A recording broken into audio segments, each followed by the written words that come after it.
You know, folks, it is not exactly a secret that the NCAA enjoys crushing the hopes and dreams of young athletes all across the country. The NCAA has long realized that the only thing getting in the way of a life-changing amount of money on the biggest stages in sports is them, the NCAA, and they get a sick thrill out of it. They have leveraged their power for decades, but their grip on power is slowly shrinking.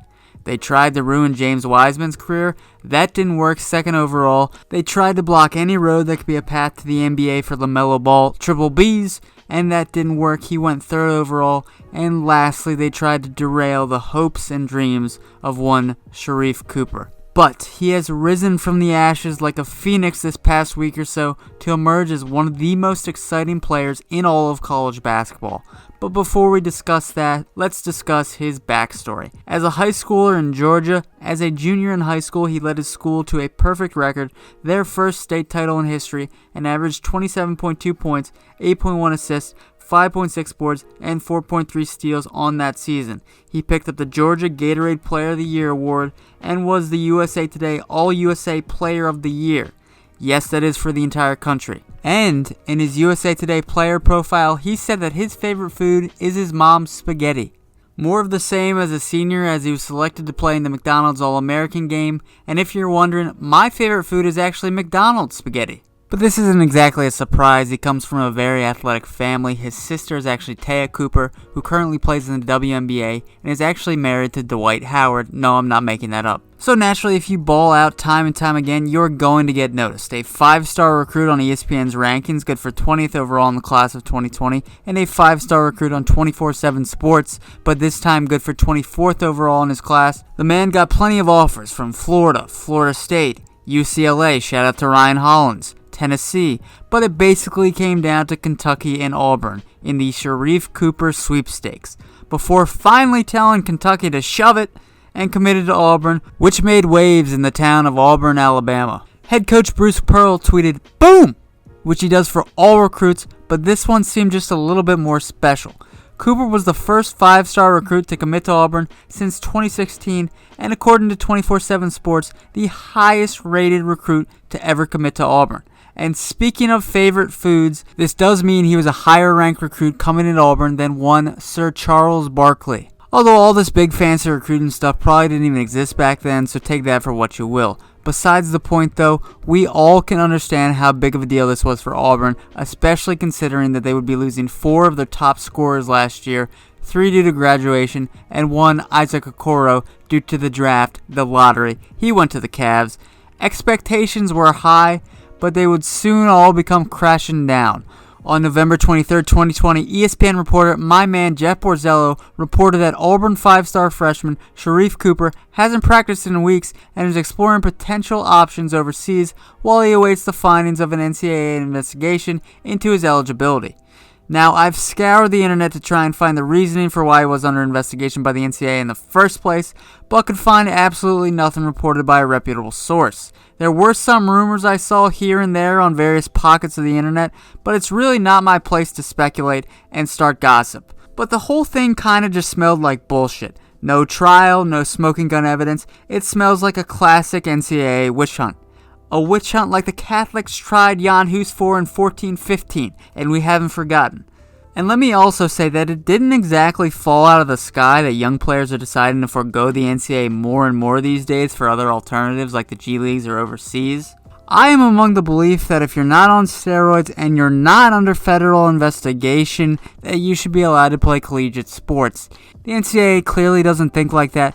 They just like to make shit up as they go. It is cause of stuff like this. Being on campus since June in Sharif's case, and then being told just 1 month before the season starts, hey, you're not actually playing. Perhaps it was the NCAA continuing to pile on for the bribery charges against former Auburn assistant Chuck Person back in 2017, but who knows.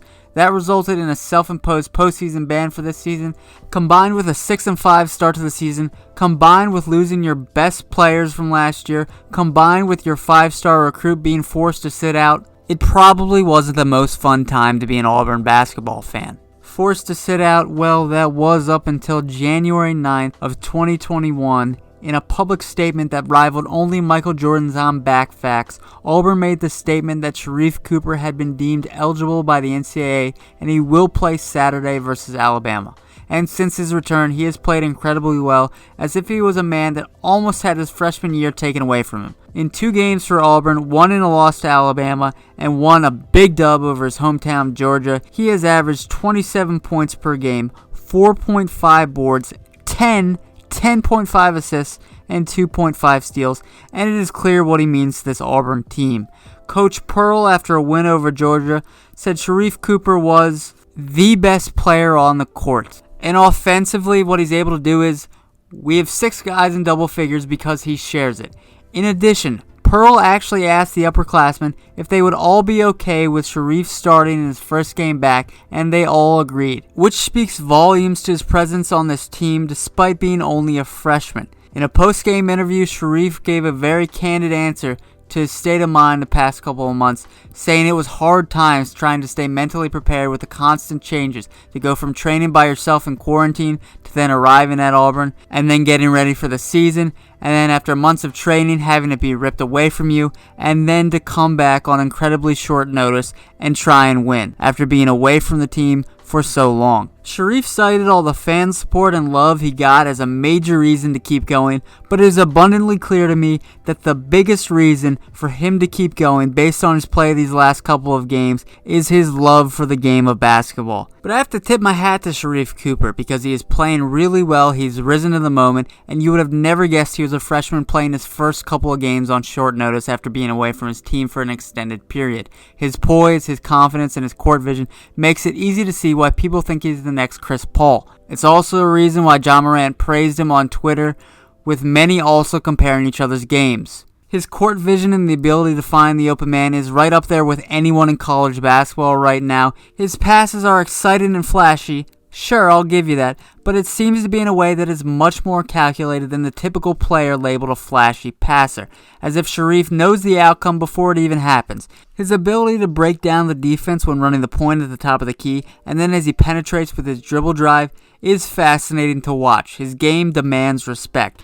He's quick, he can dribble with both hands, he can draw fouls very easily while also delivering at the foul line. And despite being just 6 foot and roughly 170 pounds, he isn't afraid to score at the rim and draw contact. He is the heart and soul of any offense and would truly be fun to have alongside as a teammate. In one of the broadcasts I saw of Auburn's last 2 games, the announcers referred to Auburn as bouncy, which is a very fitting description, as, including Sharif by the way, 6 out of the top 8 leading scorers on the team are currently 6'6" or taller, meaning that they play above the rim a lot, and if you watch Sharif play in the last couple of games, you know that he can find them.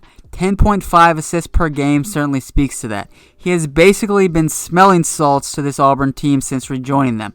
Now, the downside to his game so far, he definitely needs to work on his shot selection and shooting, especially from the outside, as his 3-point percentage right now is 9.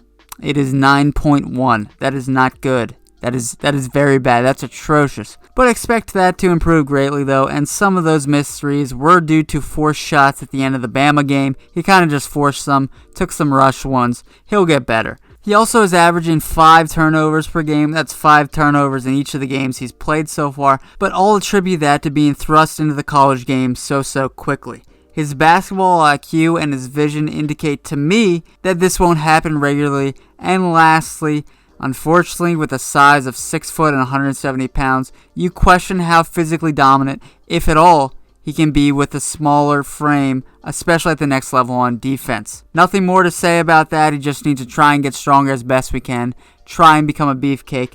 Maybe he can grow a little bit more, but we'll wait and see. Well, as far as the future, we won't be able to see Sharif showcase his skills in this year's March Madness because Auburn gave a self-imposed ban on a postseason this year due to previously mentioned bribery charges. Which is that hardly a punishment? The tournament this year might be a shit show if it even happens. If I had to choose one tournament to sit out of, that would be the one. But there are definitely enough games left in the year for Sharif to showcase his talent on the national stage and get scouts to notice.